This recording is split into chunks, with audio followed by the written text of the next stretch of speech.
Hey, you guys, happy Friday. Happy Friday. Happy Friday. I'm here with the Friday energy, okay? Um, for those of you who do not know, my name is Tamara Johnson. I am the creator of this amazing and beautiful platform. Let's be clear. I'm the owner of Make It Rise. Rise is an acronym for rebuild intentionally and strategically for effectiveness. So when I first started Make It Rise, it was all about marriage. It was all about being a healthy marriage advocate. I advocated for healthy marriages, and I still advocate for healthy marriages. The only difference now is God has given me a different vehicle to drive in order for us to get there. I like that. In order for us to get there. Y'all know I'm a dancer, so everything comes with a beat. Don't play, and don't judge me.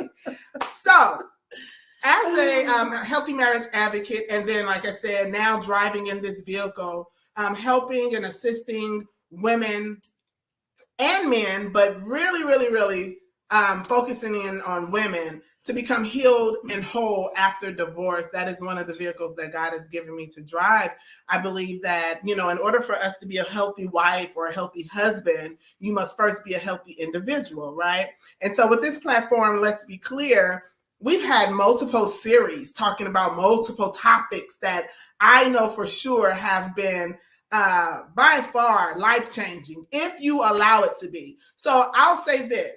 You can present information to folks, but if they don't want to take it and execute it in their everyday walk, it's just information that they receive. So I pray that something that is said or something that is done here on this platform, whether it be today, tomorrow, or the previous shows, that you're able to use it and move with it and grow as an individual or as a wife or as somebody that's dating, as a mother, as a father.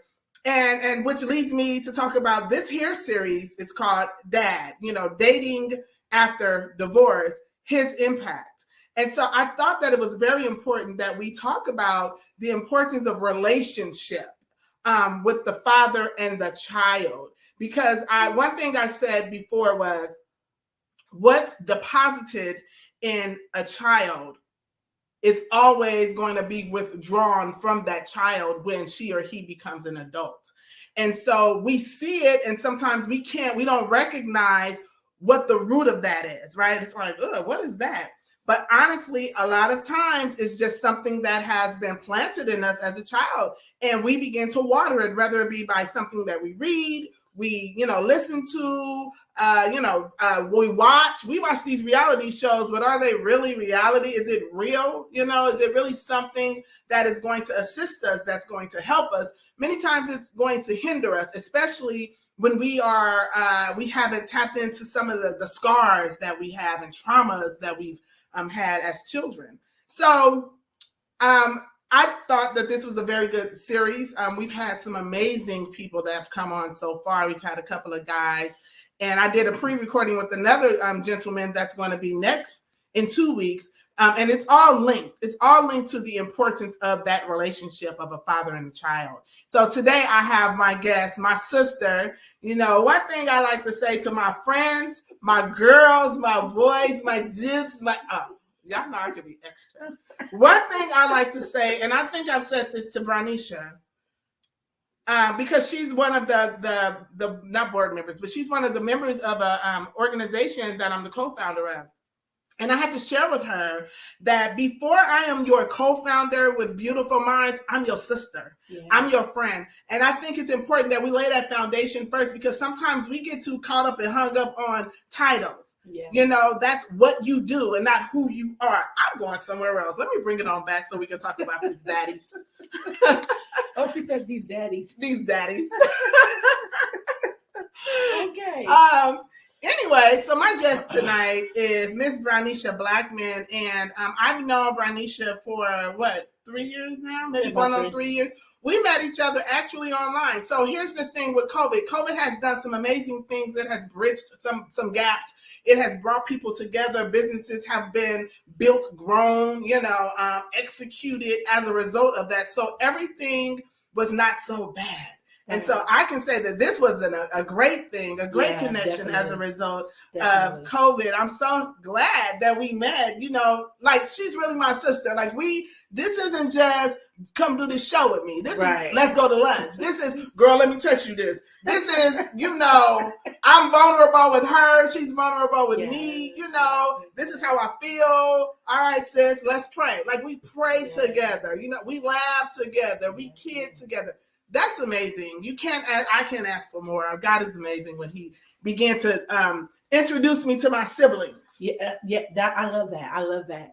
Yeah, he began to introduce me to my siblings as my father. And as we talk about fathers, I'm gonna let you go ahead and introduce yourself to the people. Well, hello everyone. I am Brownisha Blackman. I'm a little bit by myself. I'm a mother. I'm an entrepreneur. I'm an author. I'm many things. I wear many different hats. And I'm excited about this journey that God has me on. I'm excited to be here with Tam today. I think she forgot. I don't know what it is about this time of the year, me and her, because this time of the year last year, we were on a show together. we did a show together last year. So I'm like, what's up with you and these dates in April, me and you? But whatever, I'm excited about it. I'm excited to share with you guys tonight. That's it. You're going to be real humble right now. I'm just going to wait. I'm waiting for the questions. I'm a tad bit nervous. So we going to see. That's why I did all of what I did. I'm like, let me get her to she's trying to clear the way for me. No, I'm definitely excited about being on the show. It was so much that she has already said that gives to what tonight, what we're going to talk about. I even think about my shirt. And I love God. Let's be clear. I love God. We love God. Yeah. And so I was like, what shirt I'm putting on tonight? I had to kind of check with my daddy what clothes I was going to wear tonight for the daddy show, right? Yeah. And it says from brokenness to wholeness. And Tam was talking about this show about healing, about being whole. And as we do dig deep in, talking about fathers, talking about our dads, it's a process in which I know that I will share that I had to heal and things that I had to get past. Also, understanding on what I gave in relationships based on what I received. So I'm ready. And that's the topic for tonight. What I gave or what I give. And the last guest, he came on and he talked about what he received, right? And so, as I said earlier, it's so important for us to understand that as a child, there's things being deposited in us. Think about a bank account, and we go to the ATM or we go to the bank and we deposit something in it. And what you put in it is the only thing you can withdraw from it, right? Yeah. So as adults, when we become adults, those things that was deposited in us as children, we or someone else withdraw those things. Yes. And if two people come together withdrawing brokenness, it's called trauma bond. Yeah, and yet you up for some trouble too. What you up for? You up for some trouble. That's trouble bond. Trouble. You up for some trouble, baby. Absolutely. So I want to start off by asking you, Brownisha, how important do you think it is, the relationship with a father and a child, and specifically for a daughter, since you are a woman, specifically for a daughter, how important, what impact do you think a father have on his daughter? For me, I think it's very, very important.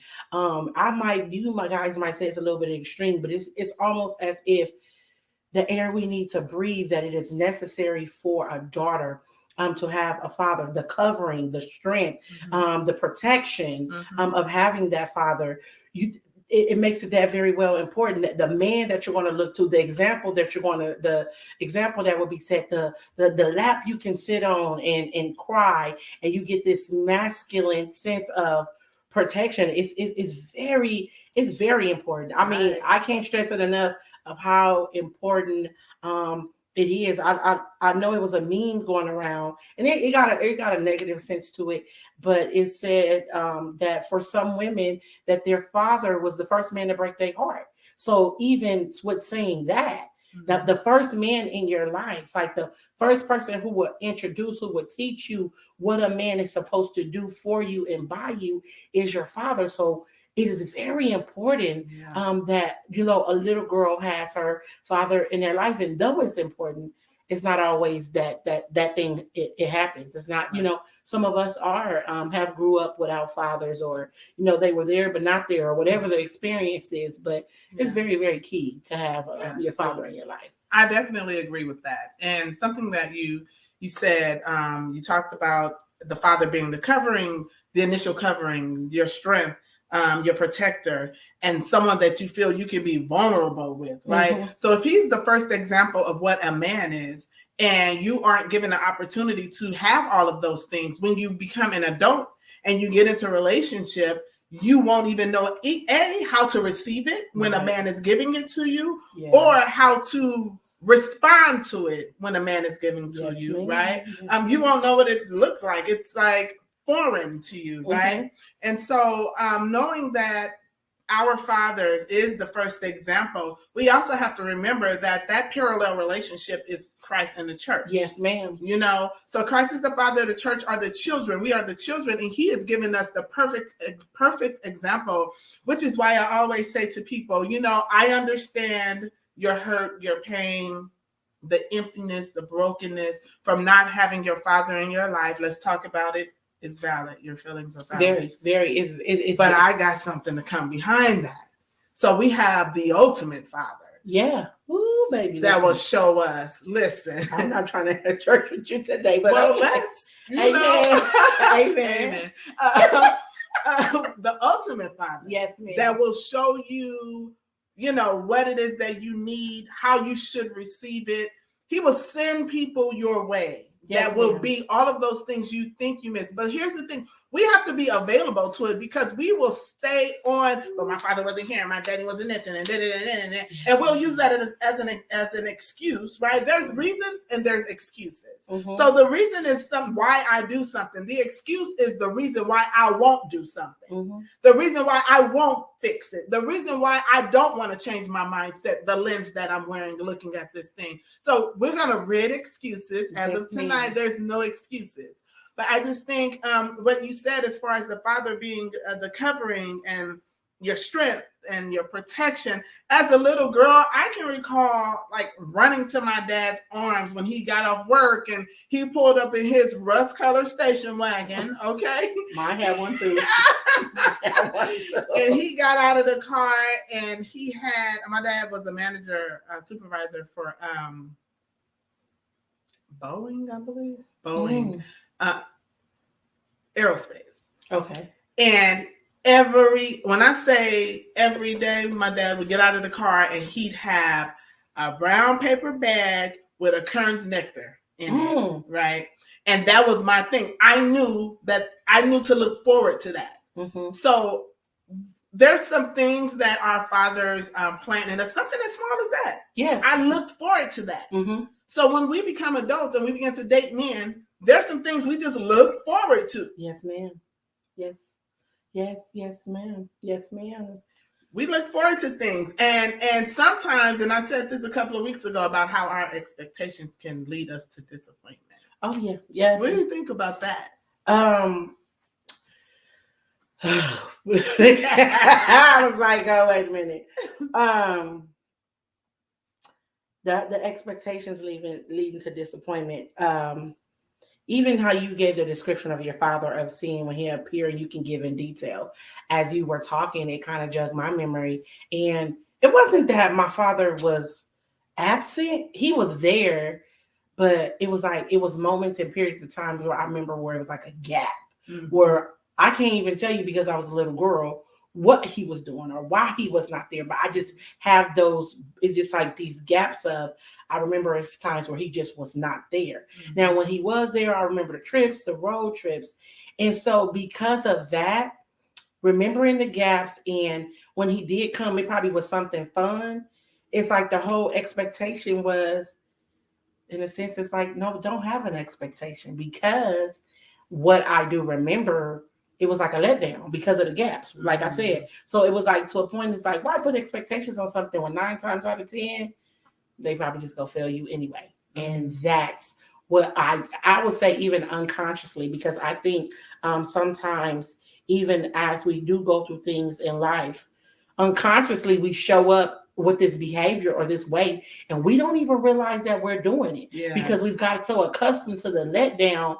It's like it's like the clothes we wear. Like, girl, I already know. Like, okay, like we already have a pre-notion of what things are, and so we just walk out this life living it until one day something has to transpire for you to realize, like, oh, I've been doing this. I've been acting like that the whole time. And it's like a separation. And for me, when I was able to have that separation, to see that Brownisha was just walking through life with not even giving them an expectation, because I felt like I was going to be felt. It took my Heavenly Father to bring it to my attention. It was God that then showed me, like, this is what you've been doing.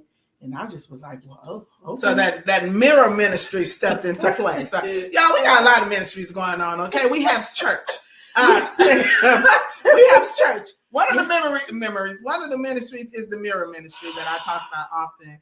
And that ministry is sometimes a hard pill to swallow. Yeah. You know, it's hard to be a part of that ministry. You know, and when I talk about the mirror ministry, I share it with people because I am trying to recruit. Right. And my recruiting is saying, hey, sis, hey, bro, look, in order for us to grow, in order for us to evolve, in order for us to rise, in order for us to transform, right, we're going to have to look in the mirror at self and begin to dissect the things that we are doing that is holding us down. Yes, ma'am. Going back to that expectation thing, we look in the mirror, but oftentimes we'll say, okay, I see that I need my eyelashes done, but let me look out the window. Look at him sagging, tennis shoes dirty. Look at him. He needs to tie his shoes. Look at me, you know. So we're looking out of the window to judge instead of in the mirror to correct, right? I believe that as we talk about dads and fathers and relationships and what they gave and what we received from them, I know for a fact that in our relationships, whether it be romantic or whether it be with, work relationships or these type friendships, we give because of what we've received. Yes, ma'am. Right? Because of what the example was. And that's why I always use the words be intentional. Yeah. Because when we are intentional, then we begin to see things a little different. When you are intentional, you have no choice but to change the lens that you've been seeing things from. Yes, right? ma'am. Ooh, and so changing the lens, think about going to optometry, your optometrist, and understanding that we're supposed to go like twice a year or what have you. They check your eyes and there's a little change, no change, a big change, right? But the thing in that, whenever there's a change, you are seeing things a little different. You may need to have it closer, further back. You know, there's some changes that have to take place. Yes, ma'am. Your prescription change, right? And so in life, we have to understand that sometimes our prescription has to change. Yes, ma'am. And that can go from person to person, relationship to relationship. You know, understanding that sometimes we got to compartmentalize relationships. Yes, ma'am. So I can't give Brownisha what I give, you know, somebody that I'm dating. I have to understand that there has to be a good, and y'all know I don't use the word balance, harmony. There has to be harmony with how I am viewing things. You know what I'm saying? Yes. Ooh, yes, definitely. Ooh, that was good. I don't know. She kind of knocked me over that one. Like, and that's definitely good. I'm fresh in walking out this healing thing as it pertains to my father. It's like I'm very fresh in it. You know how some people they've been they're a scholar. I'm like fresh. Yes. I'm not in baby stages, but it's still fresh of going through the journey of healing past what I went through, because even as I say the expectation, I remember this one particular time. It was like I remember being 7, and again, it was like this gap, my father not being there. But then when he did show up, when he did come around, he was married, and it was like from that marriage, it was like a whole new family build. And I wasn't even invited to my father's wedding. I didn't pay a part in it. It was just like him coming to tell me, like, I'm married now. I got all this other stuff. So even though I was 7 years old now, in my adult self thinking back, it still wounded me, because somewhere in my mind, I knew that you have a wedding, the important people at the wedding. Oh my. Them, that's the important people. Yeah. If you when you prepare for a wedding, you got your list of people, and it's like such and such ain't coming, Right. cousin such and such is coming, Right. but you have the people there, or even your children. It's like tradition that you have your children. They're going to be the ring bearers. They're going to be. And for me, my father didn't go to like a Justice of the Peace. My father had a wedding, a wedding party, and I was not a part of that. Wow. And so looking at that, those were the moments when it was time to heal. For whatever reason, he didn't allow me to be a part of that. Right. It might have been for him, it was like, honest, we probably don't want no kids there. But for me as your daughter, it's like I wanted to be a part of this big thing with you, and I needed to be a part of that. Wow. And so I just think I said it sometimes as a parent, we make decisions that we think are best for us. And me as a parent, I'm learning, even though I know we're talking about dads, I be sure to converse with my children on how this decision is going to affect them. Yes. Because at the end of the day, it ain't nothing about me being happy if they're going to be wounded. Yeah, and that's good. If they're going to be wounded, I really have to, and people kind of reach, well, I've heard in my growing up, it's like, well, I'm the parent, what I say goes. But then that means you're only considering you, and you're not considering your child. Selfish. And it's selfish, because then they walk around here wounded, and then they don't have a voice.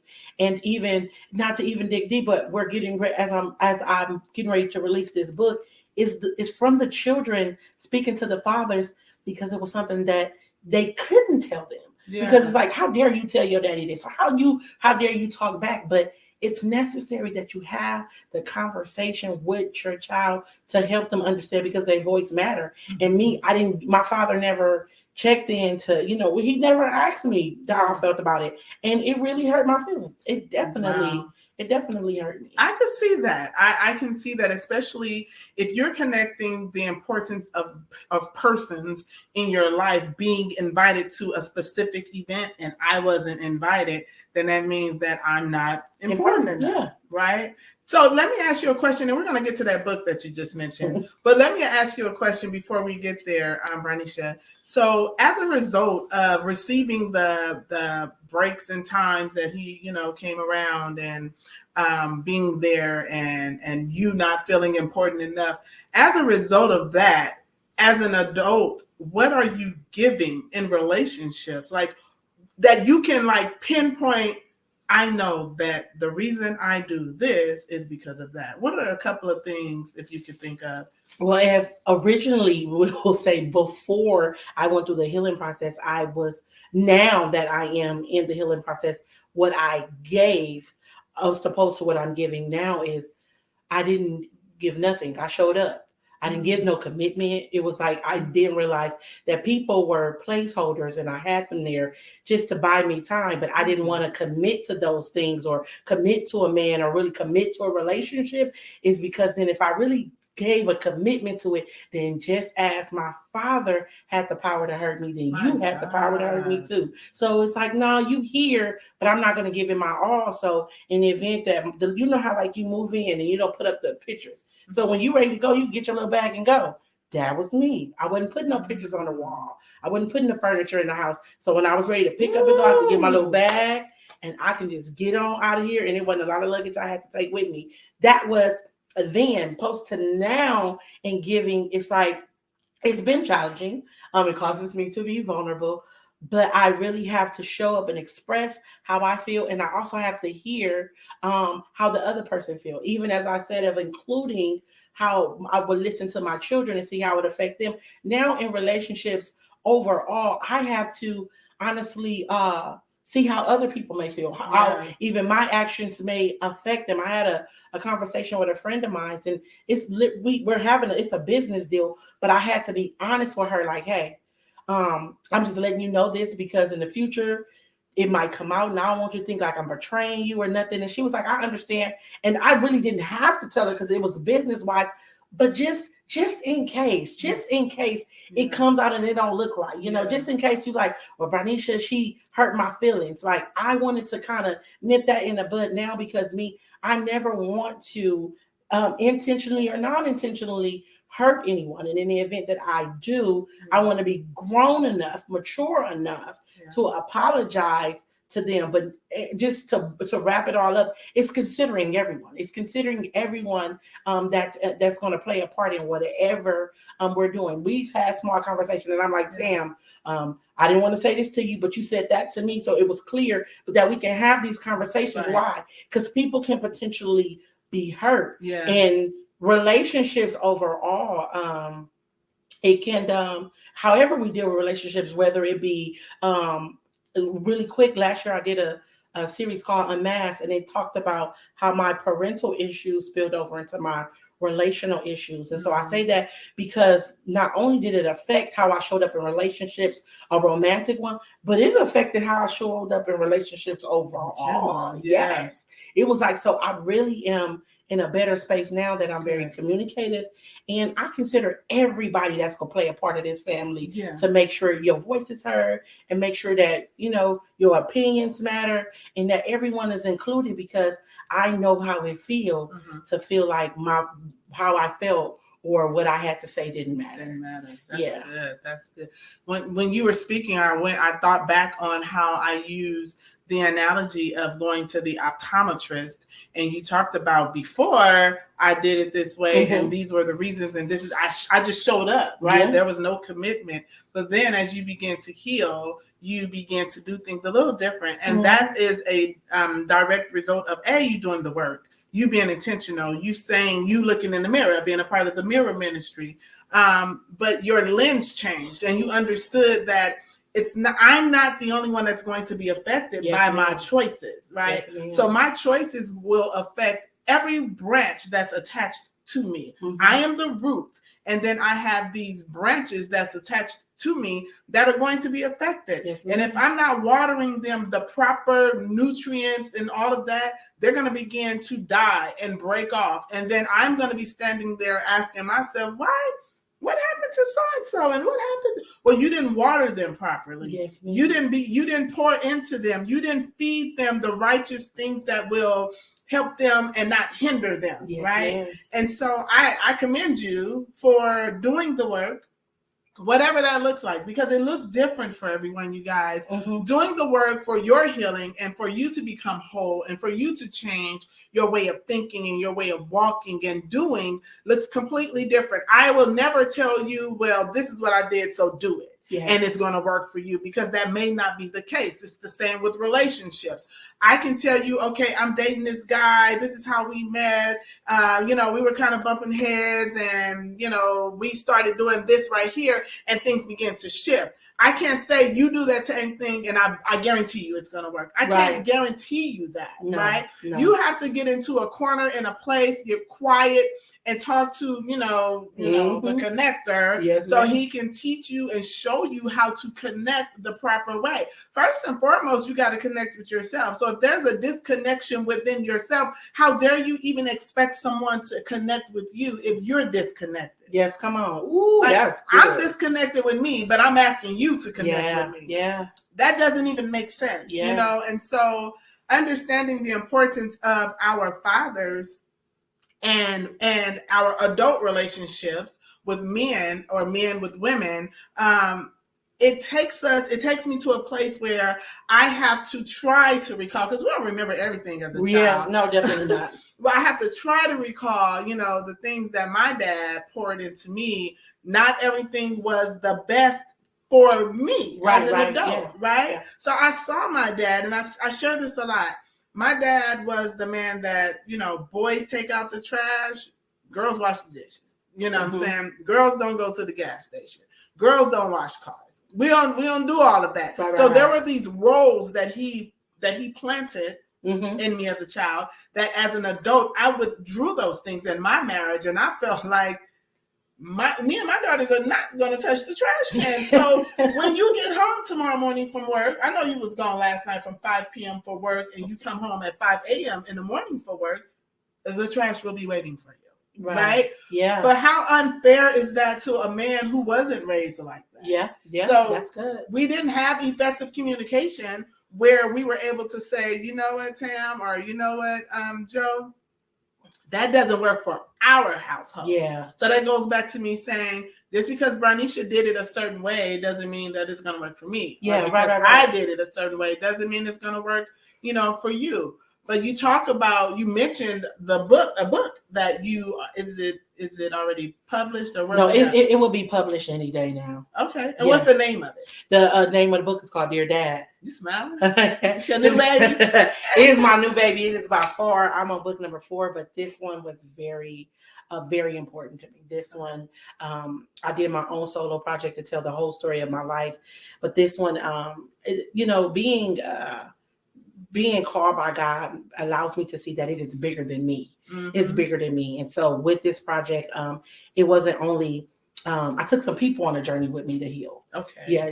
I talked about myself, about my own journey of healing. And it was something I really didn't even know that I was going to do the book, but my father is no longer here. Okay. My father passed away in 2017. So it was like 2020 when all the things did come to surface. And I knew that I was healing and I needed to get to my next step. I was like, the Lord dropped in my spirit that I could write to my father what I felt, what I needed to say to him because he was no longer here. It was stuff that I said it in the letter. I don't believe my father intentionally did anything to hurt me. I don't even believe he know that he hurt me at the degree that I was hurt, because as a parent, he just was providing. So I wrote him the letter, and I went to the water, put it in the water, and then I kept one for myself. So I came up on this project. I was talking to a friend of mine, and then I was like, I think I should do this. I think I should do this. And I didn't have a name for it. And so I think it probably was like 6 months ago, I just opened the letter. I'm like, let me read this letter. And it started off with Dear Dad. Mm-hmm. And so I was like, okay, then that's what I'm going to name the book, Dear Dad. And so I started off with, recruiting people to be a part of the book project. Initially, it was only going to be women. And then it was like one guy like, hey, I see you got, it's for women only, but I would love to be a part. And just as fast, it was something that I wanted to do, was to bring men to be a part. But I also know that men are not always vocal about their experiences, which even though it is important for a young girl to have a father, it's important for a young man to have a father, little boy as well. So I did the project. We put it out there, and I was blessed to, I have a total of 23 co-authors, and that includes about 8 men. 8 men came aboard to share their stories to their dads. In this anthology, it's letters of honor, it's letters of disgrace, it's letters of hurt, it's letters of pain. But it was a journey for wherever you were at in this period of time, that you were able to write to your dad and express what was on your heart. Yeah. For some of us, it probably been something we've wanted to say for years. And again, as a child, we didn't have that voice to say, hey, Dad, I'm upset with you because you did this. But now it's the opportunity to write the letter, to release whatever's on your heart, and praying and believing God to heal and get past whatever that thing is, and to be able to move forward, in life. Above it all, I know that for me, I wanted to, I felt like not resolving the issue with my father was blocking me from truly allowing love in as it pertains to a relationship. So this is big for me, because as I released this book, as I wrote the letter, for me, I now am ready and positioning myself. Well, not positioning. I am in position to receive love, where I can love my spouse, not from what my dad did, not from what my dad did not do, but loving him for as he show up today. And not from what life is. Because, they say the dad was the first one to break the heart, or the dad was the first example.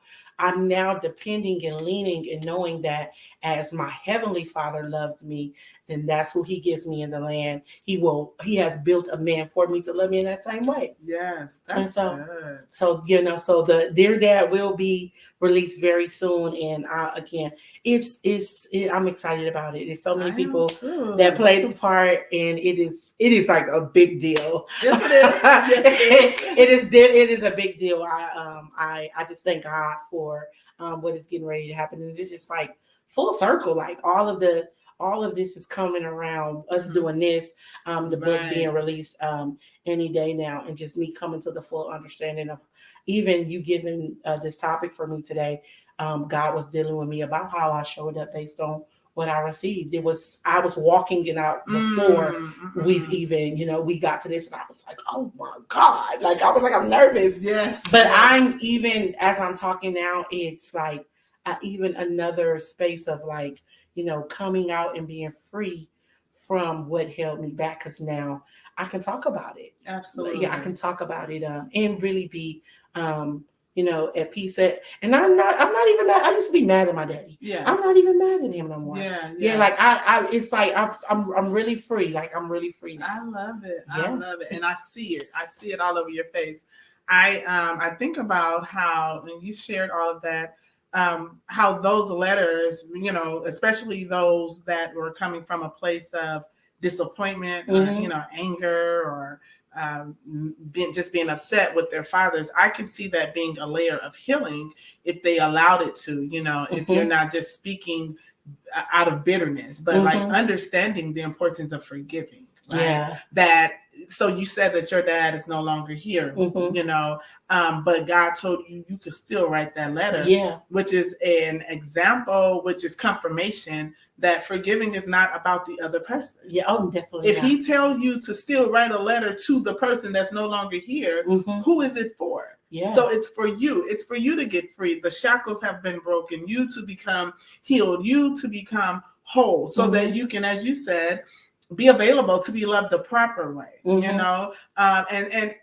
not even be available to be loved the proper way from the physical man, but available to be loved by the spiritual man. Because as I stated earlier, that is the ultimate example, right? And he is going to show us how to allow what hurt us be valid. It's valid. Yeah, very. But at the same time, he's saying, but you can't get stuck right now. Yeah. What are you going to do with what occurred? You know? Yeah. So you have all of this stuff. I know for me, I could probably write a whole bunch of different letters coming from different places to my dad. So some that are disappointing, some that are, happy.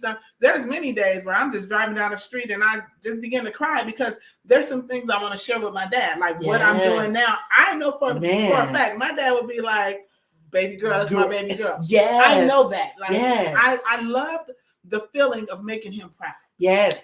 It was something about, yes, ma'am. Him being proud of what I do. And what I've learned is, even in relationship, not that I want to please them, not that I'm feeding that, right? But I am very in tune with making sure that I am serving who I'm serving. Yes, right? Ma'am.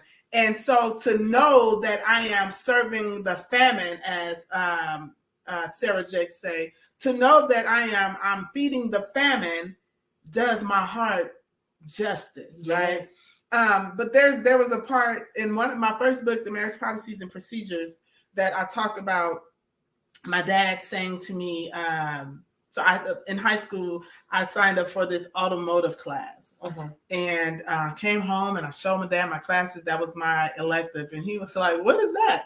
And I was like, oh, it's automotive, right? Because my dad was very handy. He would build your house, he was amazing, right?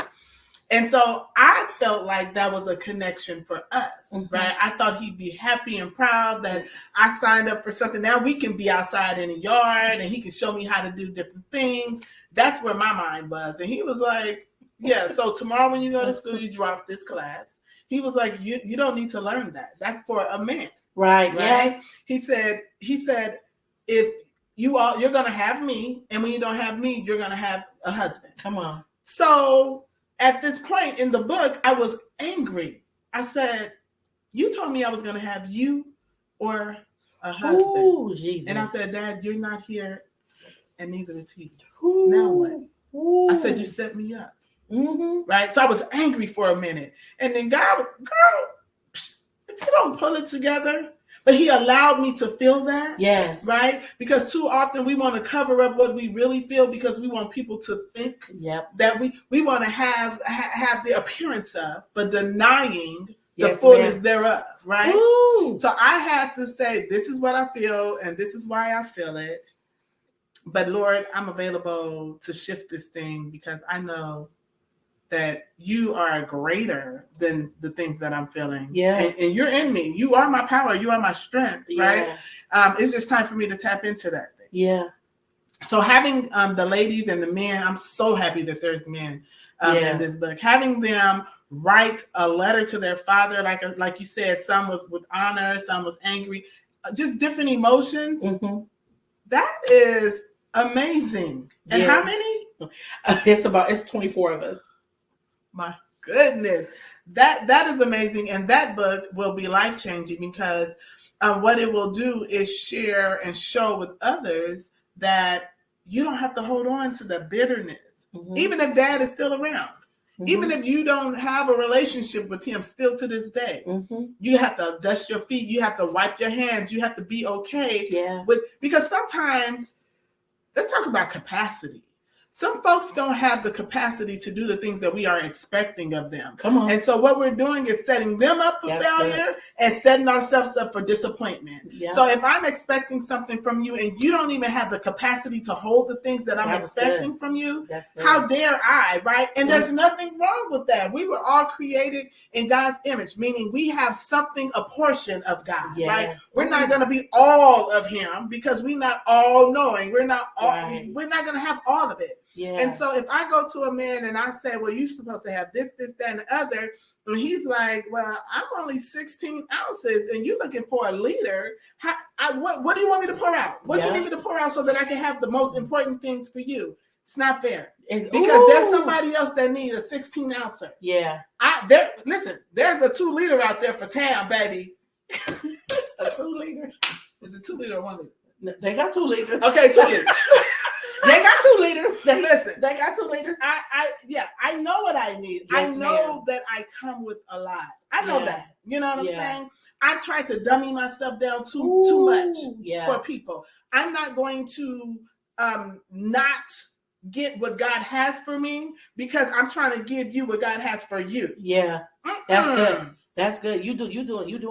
You're doing it. Okay. You're doing it. I mean, because there's someone that I'm like, oh my God. I mean, even as you were speaking, it was like certain things that God even brought back to me because as God done things, as he's healed me, it's oftentimes he dealt with me about you point the finger at what people done to you, but what did you do to people? And so I had to go back and apologize to some people. I had to apologize to men. It was men. I had to go back because of what you gave or not. Yep, I had to go back and apologize because they showed up and they wanted to give, and I wasn't. I had it all blocked off, so I had to apologize. And I thank God that they were very receptive. And even as you said, it was one relationship where this one relationship, I used to want to shake that man up. But I, as you said, I had to apologize to him because I had to tell him, you don't have the capacity to carry me. And I'm wrong for trying to put that on you. Like, I have to accept you for where you are. I can't make you, like you say, the 2 liter and you a 16 ounce. But it's coming to realize that. And if we get to that place, then a lot of times we're mad and angry with people. We won't be in those places if we would just accept people for where they are and not try to make them out to be who we want them to be. Yeah, one of my guests mentioned that. Actually, that was a pre-recorded, so it hasn't even aired yet. I just thought about that. Okay, but no, don't be sorry because all it does is confirm that the people that God has sent to me to do this series. I am just, I really don't have the words to say how grateful I am, to be chosen. When I think back on my experiences and how I questioned it and how I fought it and how I, did the tug of war with God, and he shared with me, your purpose has nothing to do with your status. It's very clear to me today, but back then I'm like, that don't even make sense. Like, you're telling me my purpose has nothing to do with my status. Like, people are not going to be here for it. And he said, well, so there's an audience that I have carved out just for you, right? He says, if you stop looking for a certain group, maybe then your lens will shift to where I need it to be. Right. Yes. Ooh, So I had to let go of, well, I think she would be good for my business. And if I use her name, I will get her followers. Right. And God was like, if you use my name, ooh, you would get my followers. Yes. Right. So we go on Facebook, we go on Instagram. We like, girl, I got 2,000 likes. Girl, I got a million followers. Right. And God said, that's cute. What he had to share with me that brought, so much light to what I do today is that I can sit 5 million people in front of you and only one person will need what I give you, right? Or no, I take that back. Only one person will be hindered by what I give you. I will not allow you to share that thing because of that one person. Ooh. So we think about numbers and God think about numbers, right? We think about broad, God thinks about the narrow. We think about the pats on the back. God is like, let me stir something up in your spirit, though. Yes, right? That's good. And so we go off of, and we're encouraged by what the world say, and we forget about what the word say. Yeah. And we begin to just float on over here. So that's why it's so important for us. I use analogies a lot, and I do that because even for the layman man, even for just, the regular old person that's not into church. Right. I want to touch you with the principle of God. Yes, right? Ma'am. And so one of my mentors, my pastor, Rayford Owens, and my first lady, Natalie Owens, those are both my mentors, in every compartment of my life. And that is a blessing that I can go to them about anything. Right. But one thing that they have taught me is how to shift speaking so spiritual to bringing it to just whoever is out there, because you don't always know who your audience is, and you don't want to lose anybody in the midst of you trying to be so holier than thou. Yes, ma'am. Right. So if I was a first lady, and I get this from my first lady, if I was a first lady, don't first lady me. I'm Tam. Yeah. Right. I've sat on boards, and I've sat with folks who had titles and all of that, and no disrespect to them, and kudos, right? I'm gonna give you all of that. But it's not that important for me. It's not necessary. I say that it's not necessary for the title. I promise you, I'm just Tam. I say it all the time, and people joke with me often. They be like, "Oh, because you just Tam," and I'm like, "Yeah, because I am just Tam. Like I'm Tam. I'm that chick that you can take out and we're going to dance together. Right. I'm going to have a glass of wine with you. I'm going to sit and laugh and talk with you. We can talk biblical. We can go to church. Like, I am going to be well-rounded because of what God has given me. Yes. And not because of what I, want you to think of me. Right. And I want us to understand that who you are and what you do sometimes clash. Yes, ma'am. And we can lose some folks in the interim of trying to show people what we do, as a child, and the relationship that we have with our dads. Some of them, sometimes they make us feel like we are so important, right? And so we take that on into relationship. Make me feel like I am so important. And there's nothing wrong with that. You should. Right. You should. And so, it just goes back into like funneling into what we received as a child and then what we give as adults, and you sharing that you just showed up. I didn't give anything. I was just there. I was there. And then your lens changed and you begin to say, okay, I got to do this and that, and it's work. Yeah, oh baby, you ain't lied. Listen, it's so I didn't know it required all that. I definitely didn't know that it required all that. And I would even say, if I can like stumble back a little bit, I really didn't initially just try relationships, but after having an experience with my dad, and I tried a couple of them, and they didn't work. I said, so do all the rest of them, I'm just showing up, like, because it ain't no point in. I felt like when I did give, what I received was hurt. So I ain't giving it to mama. Just be here, and I'm gonna have my little bag. So when it's time to go, I'm out of here. And I had some people tell me that's all you do is run, run, run. You was a runner. I was a runner. Mm-hmm. She's a runner. She's a track. No, the person sung the song told me don't do it to him. Don't do he it. did. Oh, I'm sorry. Don't do it. That very song. I was just like, okay. But now showing up and walking it out and being vulnerable and identifying what's going on, even being open to like this is what I feel. Mm-hmm. Like, and then even in the event of me showing up and telling what I feel, if that don't work for you, if you leave, I won't die. Yeah. I'm gonna live. I'm gonna be all right. Yeah. It was a part, it's a part of the process. Us, the Bible says that all things work together. Mm-hmm. So with all of it all work together for our good, whether good and the bad. Not just good. No, good and bad. It's like all. It didn't leave out some. So the tears, the bad works for our good. The heartbreaks. How does that work for your good? It works for your good. But I'm in so much pain. How can this listen. work for my good? Look, it worked for your good. I mean, I'm telling you, I didn't been through some stuff, and I now look, and I used to ask the same question, like, how that's going to help me out? How's it going to work? But even taking this journey now to even be open to tell people, yeah, I experienced it. Yeah, I went through that.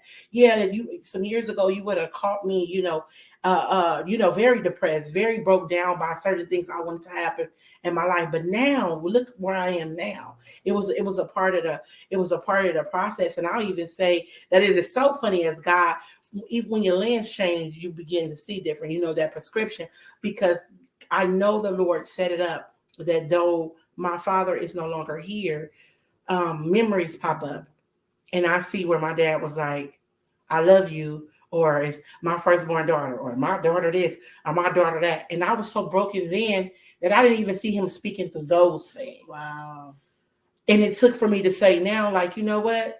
You did love me all the time. Yeah. I really come to understand. Mm-hmm. And I know that my father could only have gave what he was given. I couldn't do it. He could only give me what he would. So I was looking for him to do all this, but he couldnuld give me something that he was not taught or he wasn't given to give to me. Like you say, the account. If it wasn't put into the account, how am I going to withdraw something out your account that wasn't put in there? You don't even have it. You don't got it. Yeah, that's like you, again, going into the bank saying, and you only got $50 in that account. You talking about, I'm here to withdraw. Oh, yes, ma'am. Your name, give me the amount. I want $700, ma'am. You only have 50, but I want 700. Mm-hmm. You gonna argue that teller down, and I'm not going anywhere until you give me $700. Mm-hmm. And now you find yourself in a place where they're calling the police on you to come and arrest you. Because you furious now. I want that $700. You're gonna get this is what we do in relationships. Oh yeah. Ooh, you're gonna give me the love that I know I deserve. Uh-huh. I don't care you don't have it in you. Give it to me. You better find it. I don't care what you do. I don't care that you don't know how to effectively communicate. You better learn how to do it. Mm-hmm. I'm demanding something that you don't have. Yeah. Who's the crazy one? Up there at the window, beating at the teller window. Like, you gonna give me my money today, Craig. You gonna give Craig. You're giving me my money, okay? Hey, wow, that's good. Because that was me beating at the window, like, you gonna give me my money.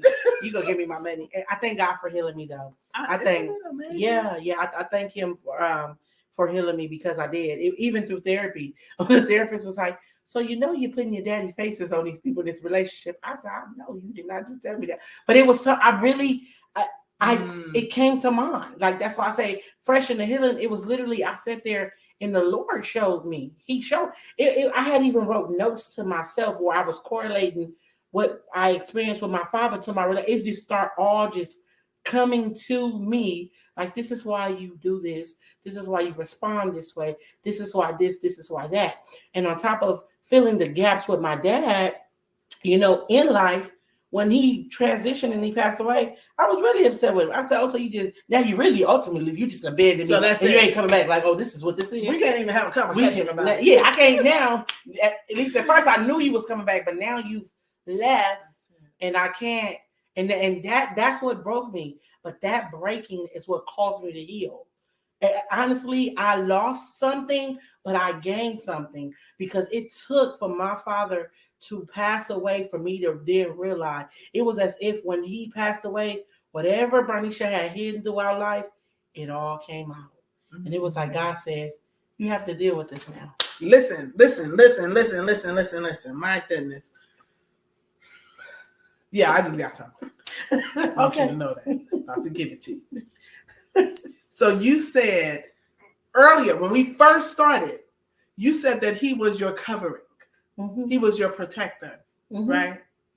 You just said when he left, everything was open about Bernicia. Mm-hmm. Your covering was no longer covering. Mm-hmm. So now you're open, yep. vulnerable, susceptible to whatever that comes, right? Mm-hmm. So there is a level of protection from your father, even when he's not doing it the way that you think he should be doing it. Mm-hmm. There was a level because God gave him the position, the authority to cover you. And when he slacked, God picked up. Yes, ma'am. Because he was doing what he could.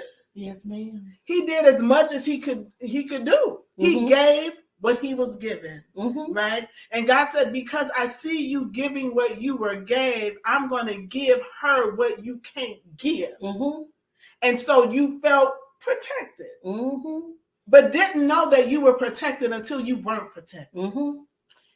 When he left, it messed me up bad. Like it really was everything that it was like I didn't get a chance to say this. I didn't get a chance to do this. I didn't get a chance. It was like I didn't get a chance for a lot of things. And God literally showed me that he was going to take my dad. It wasn't no secret. I knew my father was getting ready to transition. And before he passed away, he called me the night before and was like, I just want you to know that I love you. Mm. And so I had the conversation with him.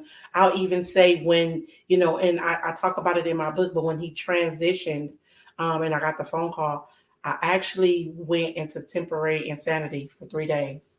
My mind reverted back to a 5-year-old girl. And my mother had to walk around and hold my hand. And she hid me from people because she didn't want them to see me in that state. But it was the brokenness. It was the uncovering. I was uncovered. And God, it was so much that I had to deal with. Tim, that's when it wasn't no relationships to be in. I couldn't function in them because God was like, I'm not putting you into one until you get right. And so I've tried them, but they fail. And because God says, I have something for you, but I will not give it to you prematurely. Mm-hmm. I will not allow you to destroy it based on what you've received. I will not place anything in front of you for you to destroy it based on what you thought you didn't get. And so I've been on this journey of intentionally healing and showing up and doing what I had to do to heal as a whole overall being for the sake of not just the relationship, but for myself first, yeah, for Brownisha first. And so now running this journey, that's all. It's me and healing. What you talking about, girl? Let's get better. Or even I don't even judge people when I see people going through things. It's like, let's identify where did that stem from? Where did you get that from? Where did you get that idea, that behavior? Because it's oftentimes we beat people up like you this and you that. But they didn't wake up like that. Yeah. It came from somewhere. What's the issue when the issue is not the issue? Yes, listen. What is the issue when the issue is not the issue? Yeah. We tap into the surface stuff, but let's get down to the root of this thing. That was so key that you even say that because it was when he passed away. That covering, it was like I was just open field. But God is so grateful that I'll even share that once my dad did passed away. My stepfather, from when I was a little girl, he was in prison for over 30 some years. And I wrote him like, my dad gone now. Like, I felt like I was hopeless. And I didn't even know that. I told God, I said, you just gonna leave me out here uncovered. Like, this is my conversation with me and God. And I don't believe it probably was like 2 years that after 30 some years that God released my stepfather. And though my biological father is no longer here, I don't feel like an orphan because I felt like an orphan. I felt like that uncovering. We talk about the protection and the covering of a father. I don't feel that. I don't feel uncovered no more. And what I do bless God for is that my stepfather, he's never going to let me forget my dad. Mm. He always tells me, he was like, your daddy will be proud of you. Like, he makes it known that it's like, it's clear that that's who your daddy is. And I'm just here, not necessarily in a replacement, but to continue on the journey. So sometimes we're gonna take rides to a certain place, and some people might drop us off, but then there's going to be the carriage that pick us up, and somebody else will have to go take us the rest of the ride. In the Bible, the Lord says that I will be a father to the fatherless and the mother to the motherless. Listen, however the Lord is going to position someone to show up as a father figure for you, it can come through your uncle, it can come through a stepdad, it can come through your pastor, whoever it is. The Lord has positioned someone to carry you on the rest of the journey. But will we identify that person and accept that person for the position that they have in our life? Or even if it's the husband, when you get the husband, not that he will be a dad to you, but he will be that protection in which a father represents. Yeah. And so I just bless God that I am all open and ready for what he has to do. Listen, I am ready. I'm here for it. I am here. I'm ready for it. I'm not ready just to show up and say like, oh, I'm doing this. Like, no, I'm just to be in it, to experience it, to love. And then, I believe. I mean, I based on what the Lord showed me, because I can't tell you I'm living through it. I don't, Right. But as He's preparing me and God has given me vision I cannot wait. Listen, I'll be looking on the side of that bed like, okay. Boy, I'm waiting. Listen, Linda. Listen. Absolutely. I love it, Bronisha. This has been amazing. Yeah. If you could leave the people with something to share as far as releasing what you have received that's not beneficial for you today, what would you say? How would you encourage them to release something that they've been holding on to, that they received as a child? I'll say this, and this is what is in my spirit. I like to travel, and Tam been traveling a lot lately, y'all. Y'all been following her. But when you travel, it's only a certain amount of luggage you can take with you to take the ride. You can, the last time I checked, FAA give you like one personal, one carry-on that you can actually take on the plane with you, and then you can have only a certain amount of weight up under the plane. So what I'll share is only take what's necessary for the ride. Ooh. Only take what's necessary. Don't take the extra amount of luggage, because it's gonna cost you. It's gonna cost you something. It's gonna cost you, possibly you're gonna miss the flight, because if you're trying to still run through security with the bag, they gonna turn you right around and send you back down to the check-in. You might miss the flight. Or if they let you take all the extra weight with you on the plane can potentially crash. So what do you want to do? You want to take what's necessary for the ride. Ooh. Your one personal and your one carry-on. Anything that is not beneficial for your now life, leave it right where you are. I love that. You guys, welcome to Analogy Headquarters. Okay, we brought analogies here. Yes, come on now. Let's travel. Let's go. Now let's travel. Yeah, let's travel. I love that. That is definitely a tip and a nugget that I'm going to use moving forward. That was good, Bronisha. Yeah. Good. So you guys, listen, I hope that something was shared and something was said tonight that blessed you. Yeah. As a matter of fact, if it didn't, I'm questioning. I'm like, what? Because we said a whole lot of stuff tonight that I feel would tap into different arenas, right? It's not just for this particular type of person or a person that's only going through this. Right. We were very well-rounded with what we were speaking about. Yeah. Yeah, there was the foundation of dads and the impact of relationship. But as you begin to build on top of that thing, it can go in different directions. Yes, so ma'am. I want to say thank you, sis. This has been good, amazing. Yeah. Y'all, give us your feedback. Comment, share, like. Say no, that wasn't good. Say yes, that was good. Yeah, be honest with us. Be very honest. That don't work, girl. You faking it until you make whatever you feel. Yeah. We want to hear it. It's actually one of the reasons why I am still doing Let's Be Clear. I have been doing Let's Be Clear for I'm going on 2 years now, and every 2 weeks I've showed up, you guys. I may have taken 2 breaks, and it's been hard to just jump back in there because sometimes I was like, I don't want to do it no more. I'm tired, you know. And sometimes you do get tired, but that's why it's so important for you to tap out for a minute and then come back in. But when God gives you something to do, you do that thing, and you do it as if you're doing it unto the Lord. And that's scripture, you guys. So again, I want to say thank you, Barnisha, to my guests. I want to say thank you to the viewers, those that are here now, those that are going to watch the replay. I love you guys. I can't wait to come back in 2 weeks to bring you the next guest. And his topic is unadulterated. That's it. Ooh. Just unadulterated. Ooh. You know, just a one-hit quitter. But you guys, thanks again. We love you. Barnisha, yes, share with them the name of the book and your website. Okay. Yeah. Name of the book, the new book that I will be releasing is titled Dear Dad. It's an anthology with myself and 23 other co-authors. It has not been published yet, but if you decided to follow me on social media, you will find me under Brownisha Blackman on Facebook. If you wanted to check out my website, you will find me under brownishablackman.com. There you will find out all the information you need to know about me, and the correct spelling of my name is on the screen. So if you want to make note of that, follow me on Facebook or check out my website. You are free to do so. And again, nice being here to chat with you guys on this Friday. On this Good Friday. All right, you guys. So until next time, I love you. And let's be clear. We'll see you soon. Yeah.